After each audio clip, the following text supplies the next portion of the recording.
नमस्कार साथियों। जहां मैं आपको लास्ट टाइम छोड़ के गया था वहां से कंटिन्यू करते हुए शिक्षा मनोविज्ञान के प्रारंभिक रूप से आपको मिलाते हुए कि शिक्षा मनोविज्ञान होती क्या है, इसका बेसिक इतिहास क्या होता है, इसकी पृष्ठभूमि क्या होती है, कहाँ से निकल के आती है। अगर आपको चीज़ों की नुएंसेस पता चल जाते हैं ना, तो आपके सामने सबसे बड़ा जो ब्रेकअप पॉइंट आता है ना किसी भी चीज़ को क्रैक करने का, अगर जैसे कि मैं किसी भी चीज़ से युद्ध करने जा रहा हूँ, सामने वाला जो मुझे अपने विरोधी की ताकत ही का अंदाज़ा नहीं है, तो क्या मैं उसे हरा सकता हूँ? कभी नहीं हरा पाऊँगा। तो सबसे पहले हमें अपने विरोधी की ताकत का अंदाज़ा लगाना होता है। तो विरोधी की ताकत का अंदाज़ा लगाने के लिए सबसे बड़ा तरीका ये है कि आप उसकी जड़ पता कर लो। किसी भी विषय वस्तु की जहाँ आप अटैक करने वाले हो उसकी जड़ पता कर लो। तो आपके में टीचिंग मैथोलॉजी में, टीचर बेसिकली में केवल और केवल शिक्षा मनोविज्ञान आता है। शिक्षा मनोविज्ञान में भी वो चीज़ें आती हैं, लेकिन उसके बावजूद भी कुछ चीज़ें आपको भिन्न हैं जो अलग से मिल रही हैं, जो आपके लिए हमेशा हेल्पफुल रही हैं। क्या कोई भी एग्ज़ाम हो, टीचिंग लेवल का, किसी भी मेथड का, किसी भी लेवल का, कैसा भी एग्ज़ाम हो, आपको ये चीज़ें ऑलवेज हमेशा हेल्पफुल रहेंगी और हमेशा ब्रेक करने के काम आएंगी। ये आपके लिए यूनिक सेशन होने वाला है, एक ऐसा सेशन होने वाला है जो किसी भी टीचिंग एग्ज़ाम से संबंधित या एजुकेशन साइकोलॉजी या साइकोलॉजी से संबंधित जो आपको ब्रह्मास्त्र के रूप में मिलेगा। लास्ट में छोड़ गया था आपको शिक्षा मनोविज्ञान में, शिक्षा मनोविज्ञान, यहाँ मैं आपको छोड़ गया था एजुकेशन। दूसरे तरीके से इस शब्द को अगर लिया जाए तो ये शब्द हिंदी में तो शिक्षा मनोविज्ञान के रूप में जाना जाता है, लेकिन दो अलग अलग शब्दों से मिलकर बना हुआ है। एक शिक्षा, दूसरा मनोविज्ञान। मनोविज्ञान, इन दो शब्दों से मिलकर ये शब्द बना हुआ है। इसमें लगा हुआ है शब्द शिक्षा और अलग तरीके से लगा हुआ है मनोविज्ञान। एक ब्रांच है मनोविज्ञान की शिक्षा मनोविज्ञान। अगर बात की जाए मनोविज्ञान की, तो मनोविज्ञान को अंग्रेजी में जो बोला जाता है वो साइकोलॉजी बोला जाता है। साइकोलॉजी बोला जाता है। और ये जो शब्द आपको दिख रहा है साइकोलॉजी, ये शब्द अंग्रेजी भाषा का शब्द है जो ब्रिटेन निवासी भाषा को हम धस रहे हैं, हम भारतीय धसते हैं। सबसे ज़्यादा जो हमारे भारत में बोली जाती है आज की डेट में साइकोलॉजी, तो ये अंग्रेजी भाषा का शब्द है। लेकिन इस शब्द की उत्पत्ति, जैसे कि ये शब्द लिखा हुआ है आपको हिंदी भाषा में देवनागरी लिपि में शिक्षा, तो इस शब्द की जो उत्पत्ति हुई है शिक्षा, या इसको अंग्रेजी में जो बोला जाता है वो बोला जाता है एजुकेशन। अंग्रेजी में जो बोला जाता है क्या बोला जाता है? एजुकेशन बोला जाता है। जिस तरीके से हमारी हिंदी मातृभाषा है, भारत की राष्ट्रभाषा है, तो हिंदी का जो मूलभूत इकाई रही है, जहाँ से हिंदी का जन्म हुआ है, आदि जननी भाषा जिसे बोला जाता है वो संस्कृत बोला जाता है। तो संस्कृत के दो अलग अलग शब्दों से, एक शिक्ष और ये शिक्ष संस्कृत का धातु रूप है। और धातु का मतलब होता है संस्कृत में एक प्रकार की क्रिया, यानी कि अंग्रेजी में से क्या बोल सकते हैं हम? वर्ब। वर्ब का मतलब ये होता है, क्रिया का मतलब वही होता है कि एक प्रकार का एक्शन है, मतलब कार्य है जो किया जा रहा है, कार्य है जो किया जा रहा है। तो एक प्रकार की धातु या क्रिया से हुई है, शिक्ष धातु से इसकी उत्पत्ति हुई है, जिसका मतलब होता है पढ़ना या लिखना। जिसका मतलब क्या होता है? पढ़ना या लिखना। इसका मतलब पढ़ना और लिखना होता है। लेकिन अगर बात की जाती है इसमें शिक्ष के साथ, जिस तरीके से ये हलंत लगा हुआ है, इस हलंत को हटाने के लिए कहीं ना कहीं जब आप किसी भी व्याकरण का, किसी भी भाषा का व्याकरण पढ़ते हो, तो आपको साफ तरीके से पता चलता है कि हलंत को हटाने के लिए या उसके अर्ध वृत्त को या अर्ध स्वर को या अर्ध अक्षर को हटाने के लिए आपको स्वर की आवश्यकता पड़ती है। जैसे कि अंग्रेजी में अर्ध की आवश्यकता पड़ती है, तो इसके पीछे जो शब्द लगा हुआ है वो अप्रत्यय लगा हुआ है, प्रत्यय लगा हुआ है, तो इस आ प्रत्यय से जुड़ने के बाद ये जो शब्द निकल के आता है वो शिक्षा निकल के आता है, और ये शिक्षा शब्द अपने आप में पूर्ण परिभाषा को व्यक्त करता है। इसका मतलब होता है पढ़ने और लिखने की एक प्रक्रिया, पढ़ने और लिखने की प्रक्रिया। यहाँ अभी तक लगा हुआ था पढ़ना और लिखना, जहां ये आके एक प्रक्रिया बन गई। क्रिया प्रत्यय लगने से इसके पीछे जो प्रत्यय लगा हुआ अ, इसे पूर्ण शब्द के रूप में बदलता है, जो इसकी पूर्ण रूप से परिभाषित कर रहा है कि पढ़ने लिखने की प्रक्रिया को क्या बोला जाता है, शिक्षा बोला जाता है। पढ़ने और लिखने की प्रक्रिया को शिक्षा बोला जाता है। इसी तरीके से अगर बात की जाए ब्रेक करते हुए अंग्रेजी में, तो अंग्रेजी जिस तरीके से हिंदी भाषा की जो मूल जननी भाषा रही है वो संस्कृत रही है, वो मूल जननी भाषा क्या रही है, संस्कृत रही है। उसी तरीके से अंग्रेजी भाषा की जो मूल जननी भाषा रही है, यूरोप में एक प्रदेश पड़ता है, यूरोप महाद्वीप में एक प्रदेश पड़ता है जिसे यूरोप के नाम से जाना जाता है। पूर्ण तरीके से ये 6-7 देशों से मिलकर बना हुआ एक प्रदेश है संपूर्ण तरीके से। इसके मध्यवर्ती क्षेत्र में एक सागर पड़ता है जिसे लैटिन सागर के नाम से जाना जाता है। और कोई भी संस्कृति और सभ्यता जो पनपती है प्रारंभिक रूप से मानव के संदर्भ में देखा जाए, तो वो मानव के संदर्भ में संस्कृति और सभ्यता वो सबसे ज़्यादा वहाँ पनपी है जहाँ पानी पाया जाता है, जहाँ उसके सुगम जलवायु या वातावरण पाया जाता है। तो जो यूरोपीय प्रदेशों में सबसे ज़्यादा जो सुगम और सुलभ जलवायु वातावरण पाया गया वो यूरोप में पाया जाता है। और यूरोप में भी उस जगह जहाँ लैटिन सागर था, लैटिन सागर का पानी मीठा हुआ करता था उस टाइम पे, तो मीठे पानी के आसपास जो लोग अपने मूलभूत आवश्यकता होती है, क्योंकि मनुष्य का शरीर 80% जल से मिलकर बना हुआ है, तो मनुष्य को सबसे ज़्यादा जल की आवश्यकता पड़ती है। तो उसके आसपास जो व्यक्ति रहते थे वो लैटिन प्रदेशी व्यक्तियों के नाम से जाने जाते हैं। और दूसरे तरीके से लैटिन प्रदेशी व्यक्तियों के नाम से जाने जाने की अपेक्षा वो जो अपनी भावना और विचारों को सामने वाले से बोलते थे, समझते थे, जानते थे, उसको भाषा के रूप में जाना जाता है।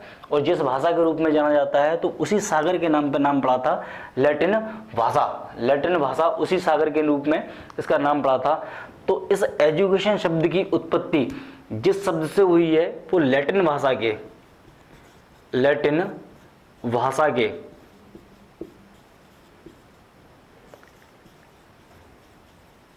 एजुकेयर शब्द से हुई है, एजुकेयर शब्द से हुई है, जिसका मतलब यही होता है, क्या होता है, जिसका मतलब क्या होता है, पढ़ना एवं लिखना। जो आपका हिंदी में अर्थ था पढ़ना और लिखना मतलब होता है, लेकिन इसी का एक पर्यायवाची या सिनोनिम शब्द है जो लैटिन भाषा में निकल के आता है, जिसका मतलब होता है रेयर अप। इस रेयर अप का अर्थ होता है, दूसरे तरीके से समझने के लिए, रेयर अप का अर्थ होता है हिंदी में पालन एवं पोषण करना, पालन करना एवं पोषण करना। तो पालन और पोषण किसका किया जा रहा है, इन भावनाओं का, इन विचारों का और इन विचारों का पालन और पोषण करना। और इसी से मिलकर जो बना हुआ है संप्रेषण रूप में, इसी से मिलकर जो बना हुआ है वो शब्द बना हुआ है एजुकेशन। तो इस एजुकेशन का मतलब होता है दूसरे तरीके से जो लैटिन भाषा से निकला हुआ है, लैटिन भाषा से लिखना हुआ है, इसका एजुकेशन का अर्थ होता है कि पालन पोषण या लिखने एवं पढ़ने की प्रक्रिया, लिखने एवं पढ़ने की प्रक्रिया एजुकेशन कहलाती है। लिखने एवं पढ़ने की प्रक्रिया एजुकेशन कहलाती है। जबकि साफ तरीके से मनोविज्ञान या साइकोलॉजी को अगर विभाजित किया जाए तो प्रारंभिक रूप इसका सबसे पहले 325 ईसा पूर्व में निकल के आया था, 325 ईसा पूर्व में निकल के आया था। और इसका सबसे प्रारंभिक रूप, सबसे पहले जो इसका अर्थ निकल के आया था, ये लैटिन भाषा के दो शब्द, एक साइकी और दूसरा लोगस, जहां आपको लोगस मिले इसका मतलब होता है टू स्टडी, टू स्टडी, और टू स्टडी का मतलब होता है क्रमबद्ध तरीके से किया गया अध्ययन, क्रमबद्ध अध्ययन, चाहे किसी भी वस्तु विषय वस्तु का हो। इसके पीछे शब्द लगा हुआ है विज्ञान, यानी कि मन प्लस विज्ञान। साफ तरीके से इसके पीछे शब्द लगा हुआ है मन प्लस विज्ञान। मन के पीछे शब्द लगा हुआ है विज्ञान। विज्ञान का मतलब ये होता है कि क्रमबद्ध तरीके से, यानी कि दूसरे तरीके से, जिसे प्रमाणित किया जा सके, जिसे साबित किया जा सके, जिसे साबित किया जा सके परीक्षणों के आधार पर, वही कहलाता है विज्ञान। और ऐसा अध्ययन क्रमबद्ध तरीके से करना क्या कहलाता है? To study. और इस टू स्टडी का जो आविर्भाव हुआ है वो लोगा शब्द से हुआ है, और जबकि साइकी शब्द का जो आविर्भाव है या साइको शब्द का जो आविर्भाव है वो साइकी शब्द से हुआ है, और इसका प्रारंभिक अर्थ हुआ करता था आत्मा। यानी कि आत्मा का क्रमबद्ध तरीके से अध्ययन करना ही क्या कहलाता है? मनोविज्ञान कहलाता है। इस आत्मा का पालन एवं पोषण करना, इस आत्मा का पालन पोषण करना या लिखने एवं पढ़ने की क्रिया विधि को इसी आत्मा के अंदर समाहित करना शिक्षा मनोविज्ञान कहलाता है, शिक्षा मनोविज्ञान कहलाता है। दूसरे तरीके से इसे समझने के लिए आगे चल के इसका त्याग करने वाले बहुत से मनोवैज्ञानिक हुए हैं। अपने समाज में एक रीति चलती है, अगर कोई विधि दी जाती है, प्राविधि दी जाती है, तो उसके विरोध करने वाले बहुत मौजूद होते हैं। सबसे प्रारंभिक परिभाषा ये इसकी यो हगर्जी दी, जिसके अंतर्गत आपके अरस्तु, प्लूटो, डेकार्टे और आपके क्या नाम है इनका, अरस्तु, प्लूटो और डेकार्टे, ये मनोविज्ञान, और रुडोल्फ गायकवाल जो इस परिभाषा को मानते थे कि मनोविज्ञान के अंतर्गत आत्मा का अध्ययन किया जाता है। लेकिन विज्ञान का मतलब ही वो होता है कि एक भौतिक रूप में जो चीज़ आपको प्राप्त हो, भौतिक रूप में जो चीज़ आपको प्राप्त हो, जिस पर आप परीक्षण कर पाओ। क्या आत्मा भौतिक रूप में प्राप्त है आपके पास? नहीं, आत्मा कभी भी किसी भी तरीके से आपके सामने मौजूद नहीं है। अगर आपके सामने मौजूद नहीं है तो आप उस पर परीक्षण नहीं कर सकते। परीक्षण का मतलब है प्रयोग नहीं कर सकते। अगर आप प्रयोग नहीं कर सकते तो इसे आप विज्ञान कह ही नहीं सकते। आगे चल के एक वैज्ञानिक हुए, मनोवैज्ञानिक हुए, जो 1707 ईस्वी में सबसे पहले इस परिभाषा का विरोध करते हैं और ये कहते हैं कि नहीं, साइकी का अर्थ आत्मा नहीं होता। और वो ये कहते हैं 1707 ईस्वी में जाके इसकी परिभाषा बदलती है और इसी साइकी का अर्थ वो आत्मा ना लगा के वो कहते हैं कि इसका मतलब क्या होता है? मन या मस्तिष्क। इसका मतलब मन या मस्तिष्क होता है। कहने का मतलब ये है कि इसके अंतर्गत आत्मा का अध्ययन ना करके किसका अध्ययन किया जाता है? मन और मस्तिष्क का अध्ययन किया जाता है।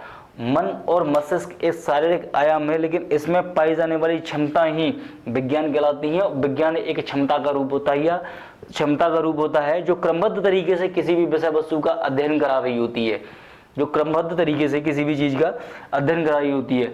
आगे चल के इसी भी परिभाषा का खंडित कर दिया जाता है।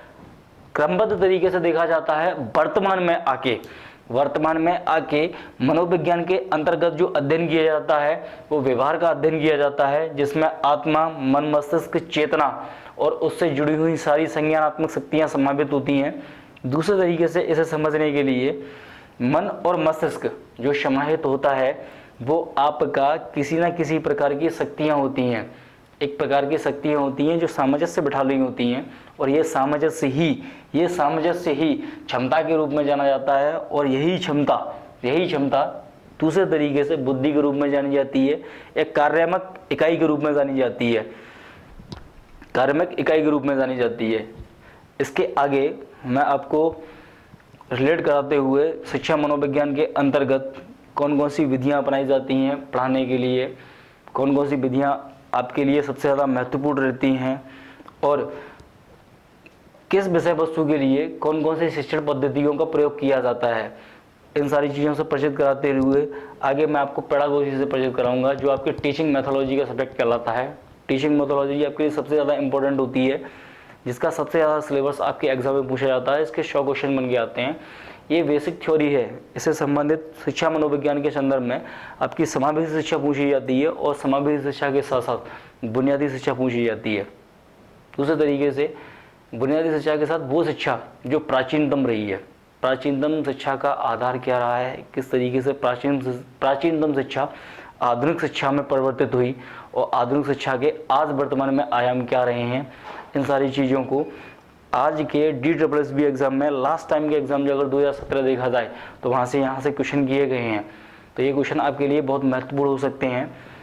इसका जो संपूर्ण पृष्ठभूमि है ये आपके लिए इतनी ज़्यादा ज़रूरी नहीं है, जो ज़रूरी है वो आपके लिए पेडागोजी है, किसी भी सब्जेक्ट की किस तरीके से विधि दी जानी चाहिए ये आपके लिए महत्वपूर्ण है। बाकी आगे मैं आपको नेक्स्ट वीडियो में कंटिन्यू करता हूँ।